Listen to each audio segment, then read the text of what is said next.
भगवान को रिझाने का तरीका देखिए। अब कई लोग कहते हैं ये गुड़ से क्या होता है, ये मूंग से क्या होता है, ये धने से क्या होता है, चावल से क्या होता है, बेलपत्र से क्या होता है। अरे भाई, समर्पित करोगे, पाओगे तो जानोगे ना।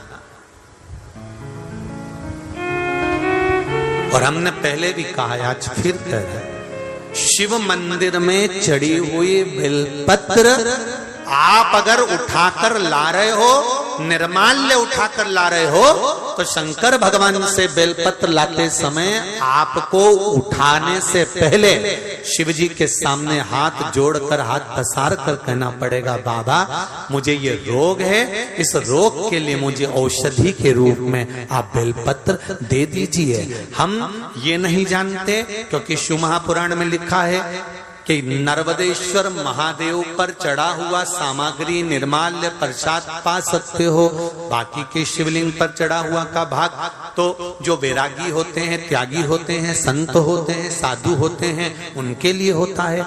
पर यदि हम नर्मदेश्वर महादेव नहीं भी है और हमको रोग है, तकलीफ है, कष्ट है, तो जो बेलपत्र हम शंकर जी से मांग कर ला रहे हैं, उनसे कह कर लाओ हमें औषधि दे दीजिए, तो वो औषधि के रूप में हम लेकर आएंगे, तो वो हम खाएंगे तो हमारे शरीर को वो लगेगी। हम ये नहीं कह रहे कि आप इसी का लेकर आओ या नर्मदेश्वर को ढूंढो फिर उसका शिवलिंग लेकर आओ। कहां ढूंढोगे? आप तो औषधि मांग कर लाइए।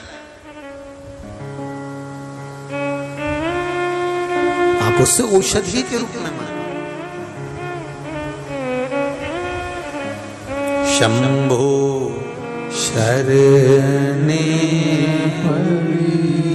मांगू घड़ी रे हरि, दुख काटो दया करी दर्शन आपो।